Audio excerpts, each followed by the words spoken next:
സ്വർഗത്തിലേക്ക് വരുന്ന പെണ്ണുങ്ങളിൽ ഏറ്റവും ശ്രേഷ്ഠരായവർ, സ്വർഗത്തിലേക്ക് വരുന്നവർ ഏറ്റവും ശ്രേഷ്ഠരായവർ എന്ന ഒരു ഹദീസ് ഞാൻ കണ്ടിട്ടില്ല, ഉണ്ടാവാം. പക്ഷേ പെണ്ണുങ്ങളിൽ ശ്രേഷ്ഠരായവർ എന്ന ഹദീസ് വളരെ പ്രസിദ്ധമാണ്. അഫ്ളലു നിസാഇ അഹ്ലിൽ ജന്ന, സ്വർഗവാസിനികളായ പെണ്ണുങ്ങളിൽ ഏറ്റവും അല്ലാഹു സ്ഥാനം കൊടുത്ത് ആദരിക്കുന്ന 4 പെണ്ണുങ്ങളുണ്ട്. ആരാണെന്നറിയുമോ? അതിലൊന്ന് ഹബീബിന്റെ പുണ്യനബി തങ്ങളുടെ ആദ്യ ഭാര്യയായിരുന്ന ഖദീജ റളിയല്ലാഹു അൻഹയാണ്. വഫാത്തിമ, ഹബീബിന്റെ മോളായ ഫാത്തിമ റളിയല്ലാഹു അൻഹയാണ്. മൂന്നാമത്തേത് ഈസ നബിയുടെ ഉമ്മയായ യേശുക്രിസ്തുവിന്റെ ഉമ്മ എന്ന് നമ്മുടെ ക്രിസ്തീയ സഹോദരങ്ങൾ പറയുന്ന യേശുക്രിസ്തു എന്ന് പറയുന്നത് ഈസ നബിയെയാണ്, ജീസസ് ക്രൈസ്റ്റ്. അതാണ് ഈസ പ്രവാചകൻ അലൈഹിസ്സലാം. മഹാനായ പ്രവാചകൻ ഈസാ നബിയുടെ ഉമ്മയായ മറിയം റളിയല്ലാഹു അൻഹ. പിന്നെ ഫറോവ എന്ന ഈജിപ്ത് കണ്ട ഏറ്റവും ക്രൂരനായ കൊടിയ കൊലപാതകങ്ങൾ ചെയ്ത പിഞ്ചു മക്കളെ കൊന്നുകളഞ്ഞ ഫറോവ എന്ന ഭരണാധികാരി BC 3-ാം നൂറ്റാണ്ടിൽ കഴിഞ്ഞുപോയ മൂസ നബി അലൈഹിസ്സലാമിന്റെ കാലഘട്ടത്തിലെ സത്യത്തിന്റെ ധർമ്മത്തിന്റെ ശത്രുവായിരുന്ന നൈൽ മഹാനായ മൂസ നബി അലൈഹിസ്സലാത്തു വസ്സലാം നൈൽ നദിയിലൂടെ അവരുടെ ഉമ്മ വെള്ളത്തിൽ ഒരു പെട്ടിയിലാക്കി ഒഴുക്കി കളഞ്ഞപ്പോൾ ആ കുഞ്ഞിനെ എടുത്തു വളർത്തിയ ആ ആൾക്ക് തന്നെയാണ് മൂസാ നബി അലൈഹിസ്സലാം സത്യസന്ദേശം ഓതിക്കൊടുക്കാൻ വരുന്നത്. ആ ഫറോവ റംസീസ് രണ്ടാമനെ ചെങ്കടലിൽ സ്വിസ് ഉൾക്കടലിൽ ഭാഗത്ത് വെച്ച് അള്ളാഹു മുക്കിക്കൊല്ലുകയും ചെയ്ത് ഇന്ന്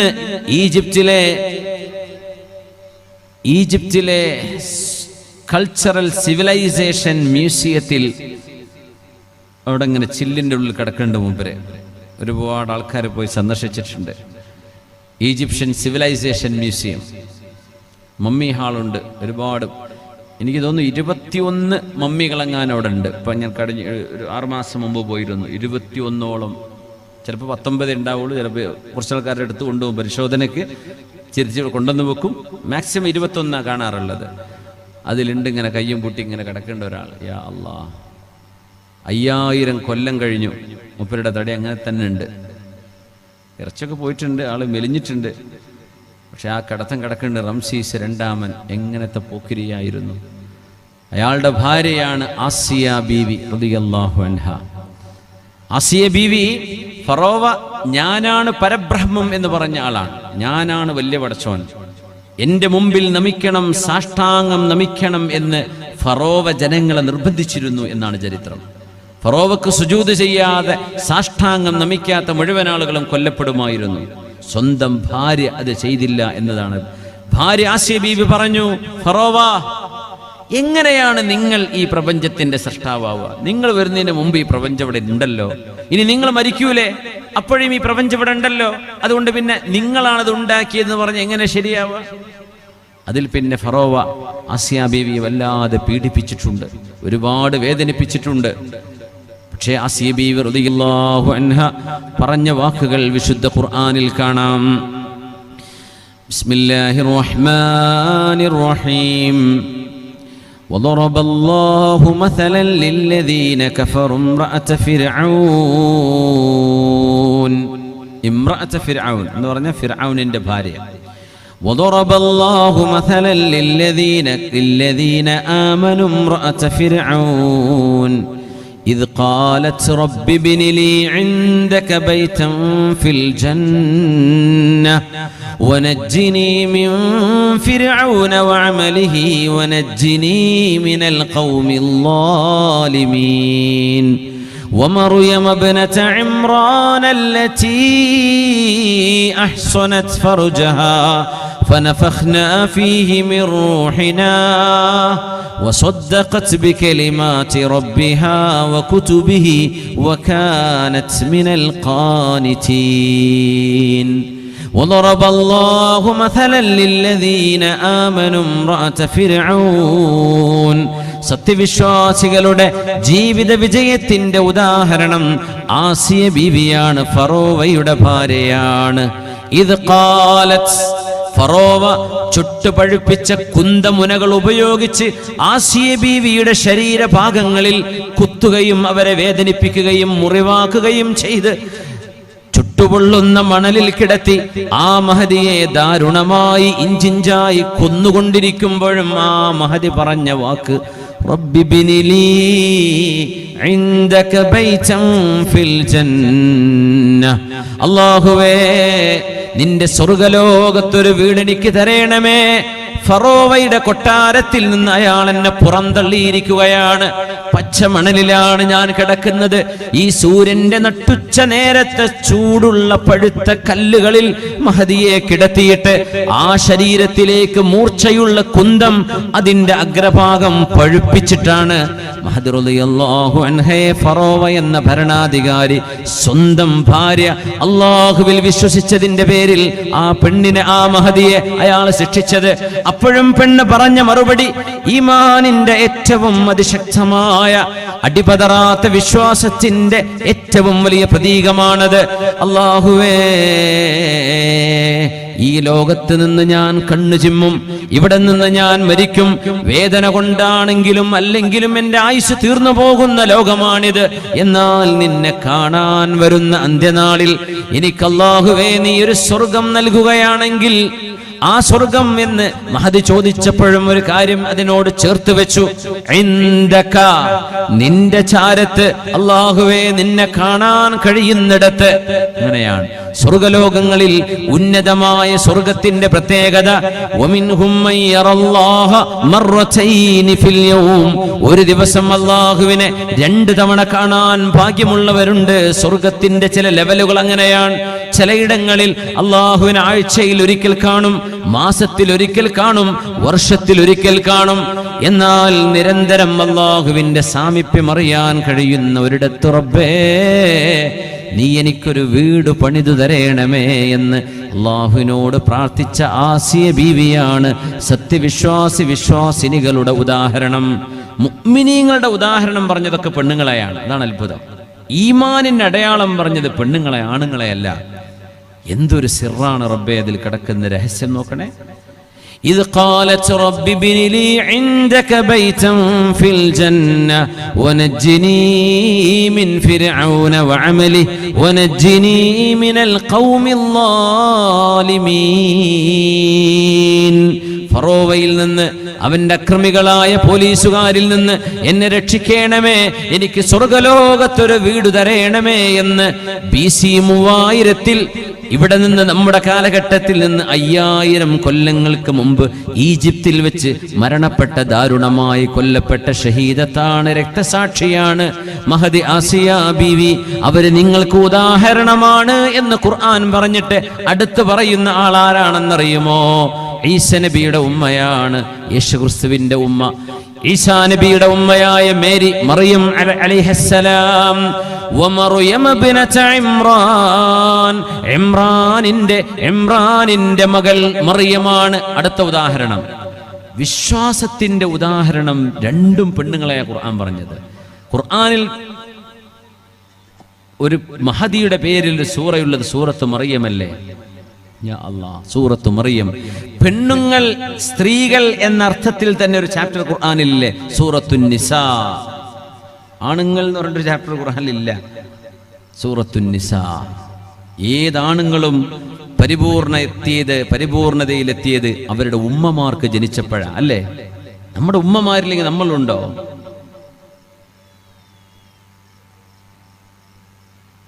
നജാഷി രാജാവിന്റെ കൊട്ടാരത്തിന്റെ ആ ഒരു രംഗം നിങ്ങൾ ആലോചിക്കുക. തിരുനബിയുടെ കാലഘട്ടം AD 600-കളിൽ 570 തങ്ങൾ ജനിക്കുന്നു. AD 610 നുബുവത്ത് ലഭിക്കുന്നു. അപ്പോൾ 7-ാം നൂറ്റാണ്ട്. അന്ന് മക്കയിൽ പെർസിക്യൂഷൻ, അവിടെ അന്നത്തെ ഇസ്ലാം വിശ്വാസം സ്വീകരിക്കാൻ മടുപ്പോ വിദ്വേഷമോ വൈരാഗ്യമോ ഉണ്ടായിരുന്ന ആളുകൾ ഒരുപാട് വിശ്വാസികളെ പീഡിപ്പിച്ച ഒരു സമയം. പ്രവാചകർ പറഞ്ഞു, നിങ്ങൾ എത്യോപ്യയിലേക്ക് പോയിക്കോളൂ. എത്യോപ്യയിലേക്ക് പോവാൻ അവിടെ ഒരു ക്രിസ്തീയ രാജാവുണ്ട്. അയാളുടെ കിങ്ഡത്തിൽ ഒരാൾക്കും അനീതി ഉണ്ടാവില്ല എന്ന് തിരുനബി പറഞ്ഞു. അല്ലേ? ആ രാജാവാണ് നെഗസ് രാജാവ് എന്ന് പറയുന്ന നജാഷി.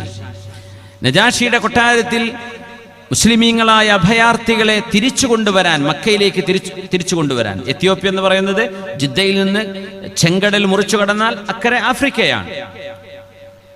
നേരെ ജിദ്ദയുടെ അക്കരെ ഭാഗമാണ് എത്യോപ്യ.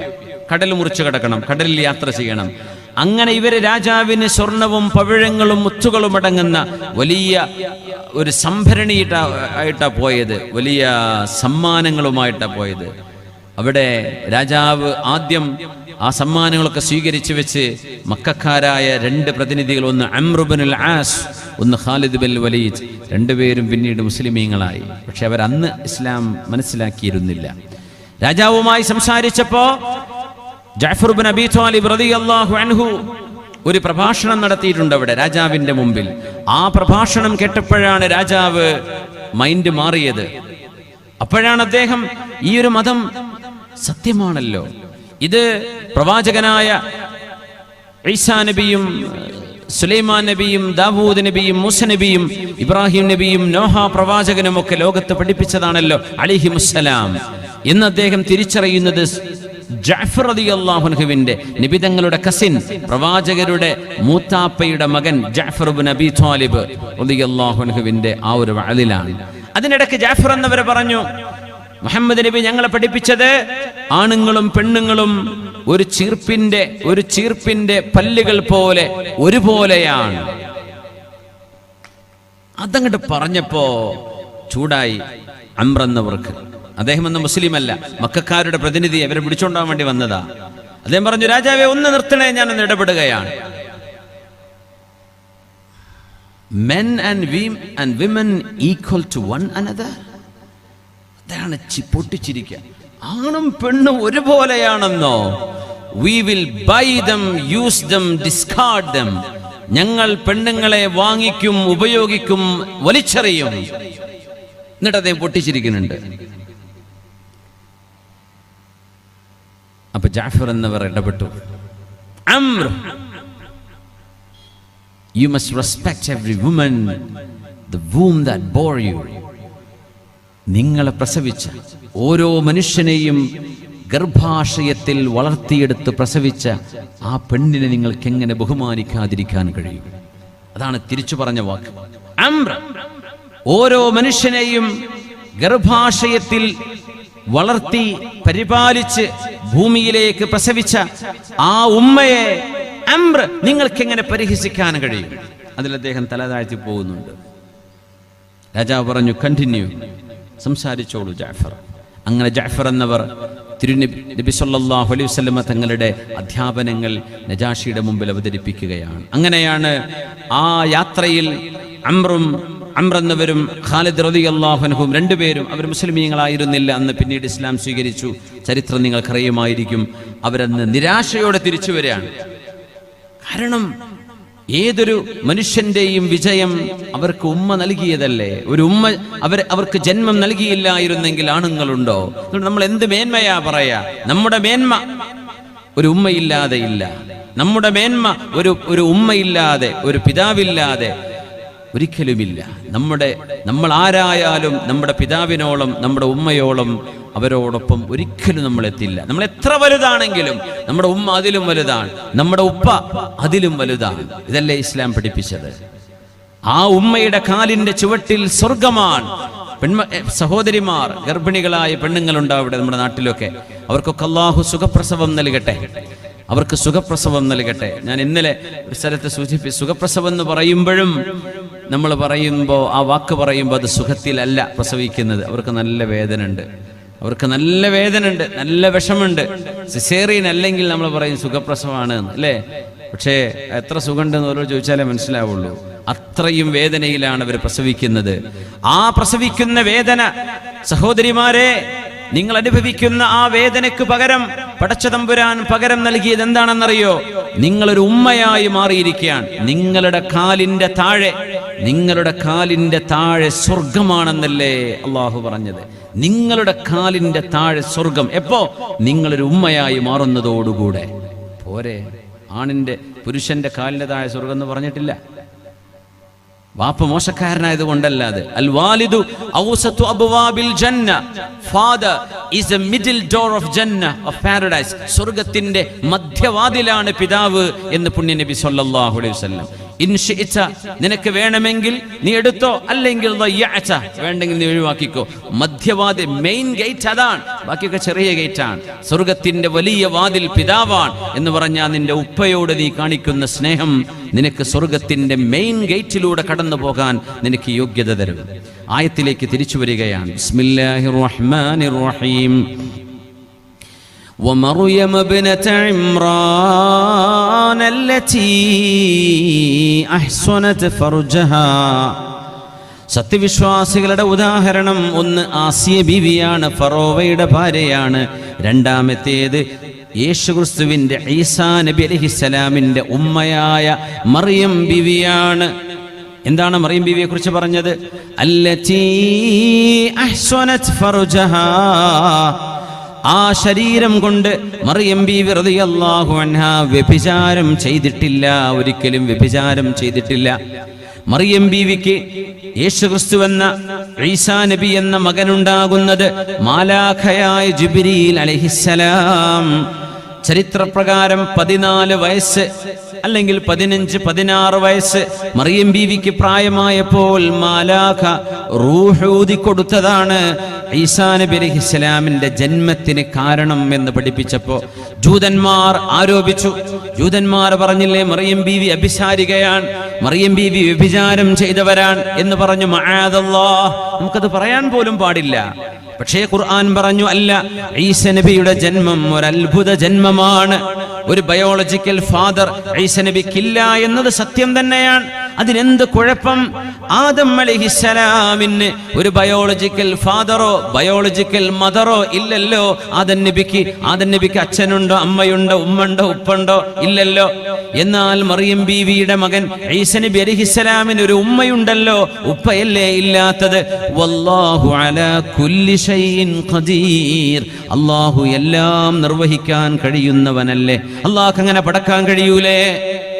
ഹവ്വാ ബീവി റളിയല്ലാഹു അൻഹ ആദം നബിയുടെ ശരീരത്തിൽ നിന്നാണ് ഹവ്വാ ബീവിയെ പടച്ചത് അല്ലേ? ആദം നബി ഉറങ്ങിക്കിടക്കുമ്പോ ആദം നബി അലൈഹിസ്സലാമിന്റെ വാരിയലിൽ നിന്ന് ഒരു വാരിയൽ എടുത്തിട്ടാണ് ഹവ്വാ ബീവിയെ പടച്ചതെന്ന് ഹദീസ് വളരെ പ്രസിദ്ധമാണ്. എന്ന് പറഞ്ഞാൽ ഹവ്വാ ബീവിക്ക് ഒരു മെയിൽ ഒറിജിൻ ഉണ്ട്, ഒരു പുരുഷ ഒറിജിൻ ഉണ്ട്. വാപ്പാന്ന് പറയല്ല, പക്ഷെ ഒരു മെയിൽ ഒറിജിൻ. ആദം നബി ആണല്ലേ, ആ ആണിന്റെ ശരീരത്തിൽ നിന്നല്ലേ. അപ്പൊ ഒരു മെയിൽ ഒറിജിൻ, ഫീമെയിൽ ഒറിജിൻ ഉമ്മണ്ടോ? ഇല്ല.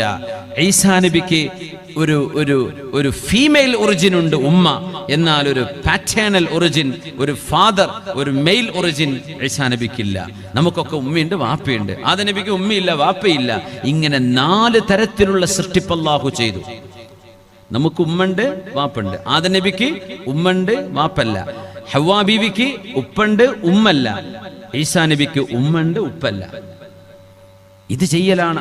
ഇത്രയേ സംഭവിച്ചിട്ടുള്ളൂ. അതിൻ്റെ പേരിൽ യേശുക്രിസ്തു ദൈവമോ ദൈവപുത്രനോ എന്ന് നിങ്ങൾ പറയരുതേ എന്ന് ഖുർആൻ പറഞ്ഞു. പക്ഷേ മറിയം ബീവി വ്യഭിചരിച്ചു എന്നും പറയാൻ പാടില്ല.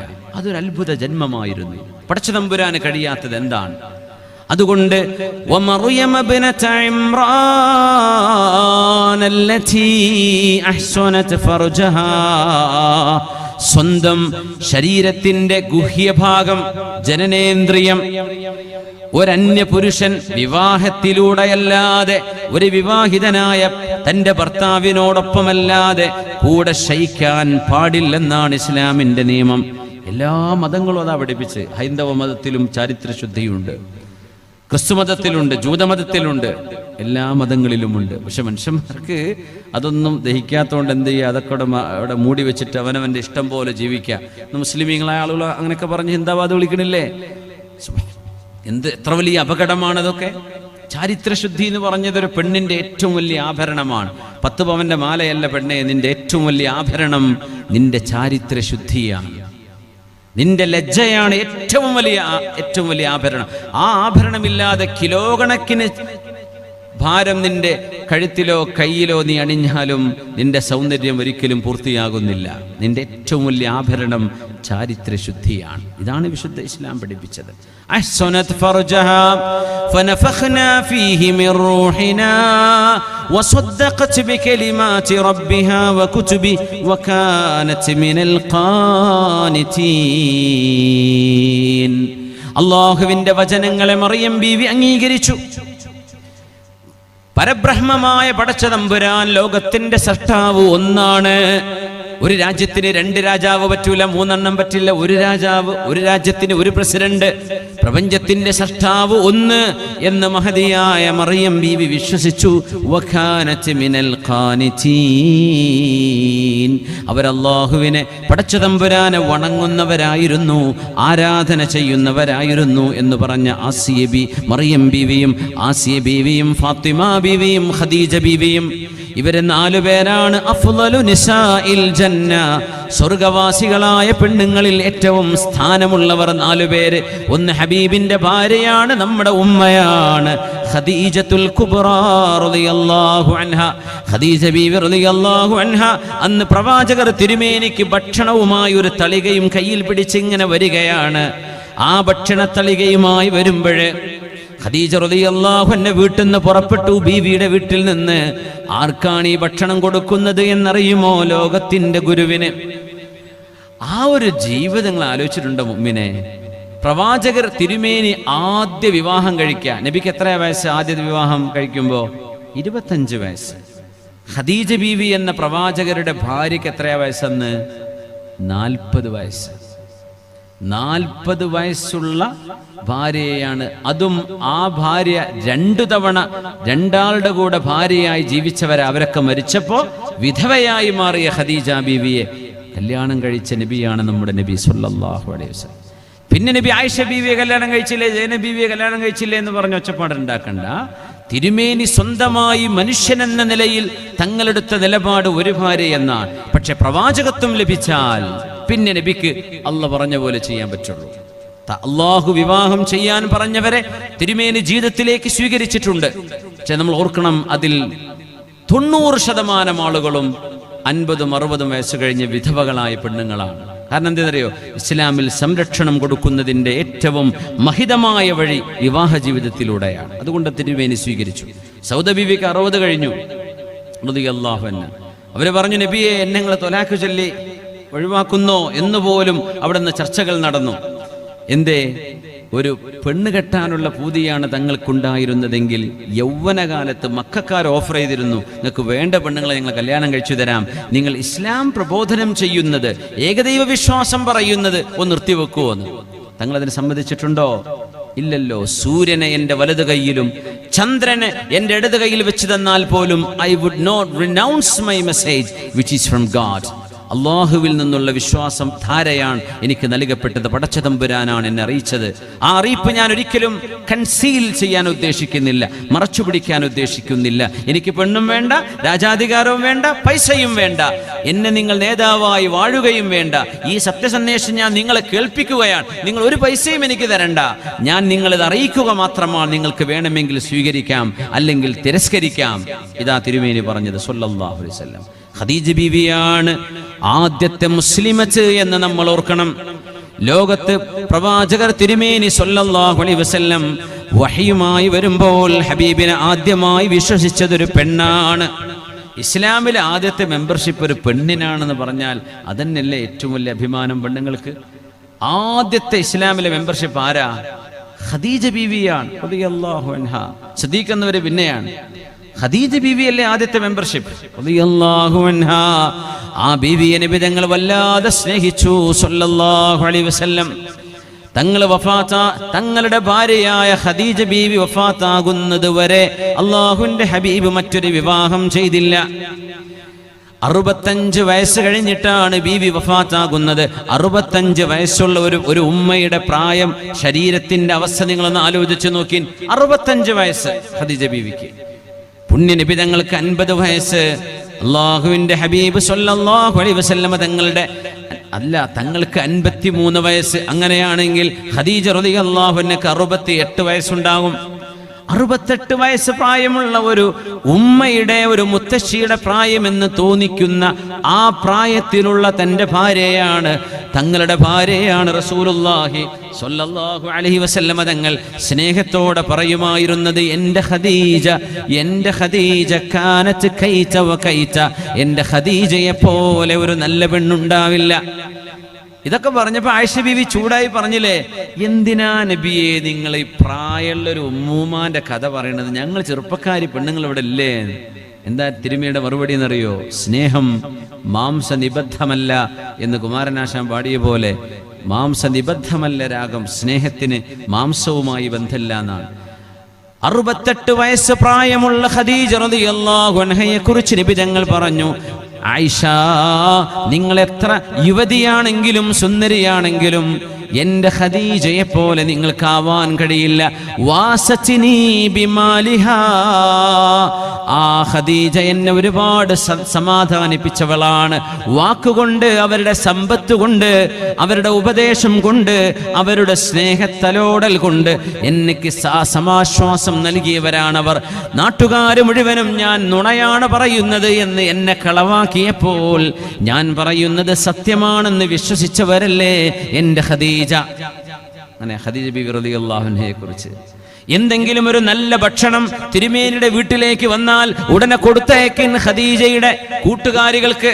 ബീവി ജീവിച്ചിരിപ്പില്ലല്ലോ, ഖദീജയുടെ കൂട്ടുകാരികൾ ഉണ്ടാകും റളിയല്ലാഹു അൻഹ, ആ കൂട്ടുകാരികൾക്ക് കൊടുക്കിനിത്. എന്ത് വന്നാലും ഖദീജ ബീവിയുടെ കൂട്ടുകാരികൾ കൊണ്ടുപോയി കൊടുക്കി. തങ്ങൾ പറയും, ഖദീജ ബീവിയുടെ സഹോദരി അല്ലാഹുവിന്റെ ഹബീബിനെ കാണാൻ വന്ന് സംസാരിച്ചപ്പോ ഹബീബായ നബി തങ്ങൾ ഇരുന്ന ഇരുത്തത്തിൽ നിന്ന് എഴുന്നേറ്റ് നിൽക്കുകയാണ്. ഹാലയാണോ വന്നത്? ഹാലയോ?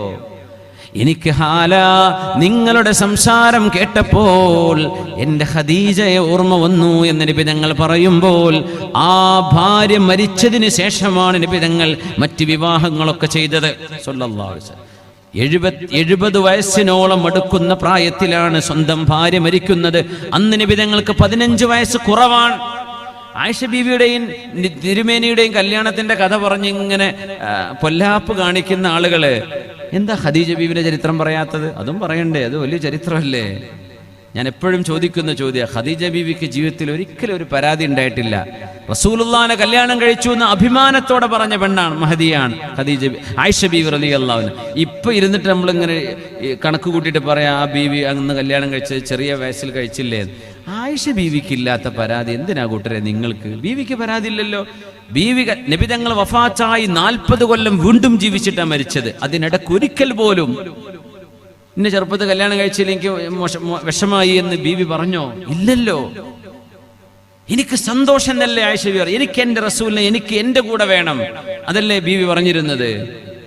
ഖദീജ ബീവി റളിയല്ലാഹു അൻഹ ഭക്ഷണവുമായി പുറപ്പെട്ടപ്പോ അതാ വരുന്നു മാലാഖ ജിബ്രീൽ അലൈഹിസ്സലാം. മദീനയുടെ വിശുദ്ധമായ ഭൂമികയിൽ മസ്ജിദുൻ നബവിയുടെ മുറ്റത്തേക്ക് ഇറങ്ങി വന്ന് അള്ളാഹുവിന്റെ റസൂലിനോട് ഒരു സ്വകാര്യം പറഞ്ഞു കൊടുക്കുന്നു. മാലാഖമാരുടെ നേതാവ്, 600 ചിറകുകളുള്ള പ്രകാശത്താൽ പടക്കപ്പെട്ട അവരുടെ രൂപമേതാണെന്ന് നമുക്കറിയില്ല, എന്നാൽ അള്ളാഹുവിനറിയാം. 600 ജനാഹ് ജിബ്രീലിനെ ഞാൻ കണ്ടു. സദ്ദൽ ഉഫുഖ, ചക്രവാള സീമകൾ മുഴുവനും ജിബ്രീൽ അലൈഹിസ്സലാമിന്റെ ചിറകുകളാൽ നിറഞ്ഞിരിക്കുകയായിരുന്നു. അങ്ങനെ ജിബ്രീൽ തങ്ങളെ ഞാൻ കണ്ടു. 600 ചിറകുകളുള്ള ജിബ്രീൽ എന്നെ വിളിച്ചു, യാ മുഹമ്മദു എന്ന്. ഞാൻ അന്ന് മക്കയുടെ ബത്ഹായിലാണ്. എന്നോട് പറഞ്ഞു, അന ജിബ്രീൽ, ഞാൻ ജിബ്രീലാണ്. മുഹമ്മദ് നബിയെ, നിങ്ങൾ അല്ലാഹുവിന്റെ അന്ത്യപ്രവാചകരാണ് എന്നോട് ജിബ്രീൽ തങ്ങൾ പറഞ്ഞത് ഞാൻ ഓർക്കുന്നു എന്ന് മഹാനായ റസൂലുള്ളാഹി തങ്ങൾ പറയാറുണ്ട്. അതേ ജിബ്രീൽ അലൈഹിസ്സലാം ഹബീബിന്റെ മുമ്പിൽ വന്ന് പറയുന്നു, നബിയേ, ഖദീജ വരുന്നുണ്ട് ഒരു ഭക്ഷണത്തളികയുമായി. വീട്ടിൽ നിന്ന് പുറപ്പെട്ടിട്ടുണ്ട്. ഖദീജ ബീവി വന്നാൽ നിങ്ങളുടെ ഭാര്യയായ ഖദീജ ബീവിയോട് അല്ല, മക്കയിലാണ് സംഭവം, പുണ്യനബി തങ്ങളുടെ സ്വല്ലല്ലാഹു അലൈഹി വസല്ലം. കാരണം ഹിജ്റയുടെ മുമ്പാണ്, മക്കയിലാണ് ബത്ഹായിൽ അല്ലാഹുവിന്റെ ഹബീബ് ജിബ്രീൽ തങ്ങളെ കണ്ടത്. ഖദീജ റളിയല്ലാഹു അൻഹയുടെ ഈ സംഭവം നടക്കുന്നതും ഹിജ്റയുടെ മുമ്പിൽ തന്നെ, മക്കയിലുള്ള കാലം. അള്ളാഹുവിന്റെ ഹബീബിന്റെ വിശുദ്ധമായ മദീനയുടെ മുറ്റത്ത് ഒരു ദിവസം ഒന്നിലേറെ തവണ ജിബ്രീൽ തങ്ങൾ വന്നുപോയ മണ്ണാണത്. നമ്മളൊക്കെ മദീനത്തേക്ക് പോകുമ്പോഴേ ഒന്ന് ഓർക്കണേ, ഇത് ജിബ്രീൽ അലൈഹിസ്സലാം വന്ന ഇടമാണ്, ജിബ്രീൽ തങ്ങൾ ഇറങ്ങി വന്ന സ്ഥലങ്ങളാണിതൊക്കെ. അപ്പൊ ഇപ്പൊ അവിടെ മാർബിളൊക്കെ ഇട്ടിട്ടുണ്ട്, വലിയ റോഡാണ്, സംഭവങ്ങളാണ്, ഒക്കെ ആണെങ്കിലും ഇത് ജിബ്രീൽ തങ്ങൾ വന്നിറങ്ങിയ സ്ഥലമാണ്. മക്കയിലും ഇറങ്ങി ജിബ്രീൽ എന്ന മാലാഖ അലൈഹിസ്സലാം. ജിബ്രീൽ തങ്ങൾ അല്ലാഹുവിന്റെ റസൂലിനോട് വന്ന് പറയുന്നു, നബിയേ, നിങ്ങളുടെ ഭാര്യ ഖദീജ ബീവി അതാ വരുന്നു. വരുമ്പോൾ അവരോട് പറയണം, ഇന്നല്ലാഹ യുഖ്രിഉഹസ്സലാം വഅഖ്രിഇഹാ മിന്നിസ്സലാം. എന്നോട് ഹബീബായ നബി തങ്ങൾ സല്ലല്ലാഹു അലൈഹി വസല്ലം പറയുന്നു, എന്നോട് ജിബ്രീൽ അലൈഹിസ്സലാം പറഞ്ഞു, ഖദീജ ബീവി വന്നാൽ അവരോട് പറയണം, അല്ലാഹു നിങ്ങളോട് സലാം പറഞ്ഞിട്ടുണ്ട്. എന്താണ് അസ്സലാമു അലൈക്കും എന്ന് പറഞ്ഞാൽ അർത്ഥം എന്താണ്? അസ്സലാമു അലൈക്കും എന്ന് പറഞ്ഞാൽ ശാന്തിയും സമാധാനവും, അല്ലാഹുവിന്റെ സമാധാനം നിങ്ങൾക്കുണ്ടാകട്ടെ എന്നാണ്. അല്ലാഹു ഖദീജ ബീവിയോട് സലാം പറഞ്ഞിട്ടുണ്ടെന്ന് പറയൂ നബിയെ. കൂട്ടത്തിൽ ഞാൻ ജിബ്രീലും ഖദീജ ബീവിയോട് സലാം പറഞ്ഞിട്ടുണ്ട് എന്ന് പറയണം. ഖദീജ ബീവിക്ക് ജിബ്രീൽ തങ്ങളെ കാണാൻ കഴിയില്ല. ഒരിക്കൽ കണ്ടിട്ടുണ്ട്, കണ്ട ചരിത്രമുണ്ട്, പക്ഷേ പിന്നൊരിക്കലും കാണാൻ പറ്റിയിട്ടില്ല. എന്റെ സലാമം ഖദീജ ബീവിയോട് പറയണേ. വബശ്ശിർഹാ, ഖദീജ ബീവിക്ക് ഒരു സന്തോഷ വാർത്ത അറിയിക്കണേ. ബിഖസബിൻ وبشرها بقصر في الجنة من قصب لا صخب فيها ولا نصب. മനോഹരമായ വാക്കുകളാണ്. വബശ്ശിർഹാ ബിഖസ്റിൻ ഫിൽ ജന്നതി മിൻ ഖസബിൻ ലാ സഖബ ഫീഹാ വലാ നസബ്. നബിയേ, ഖദീജ ബീവിക്ക് അല്ലാഹു ഒറ്റമുത്തിനാലുള്ള ഒരു കൊട്ടാരം സ്വർഗ്ഗലോകത്ത് ഒരുക്കി വെച്ച് കാത്തിരിക്കുകയാണ്.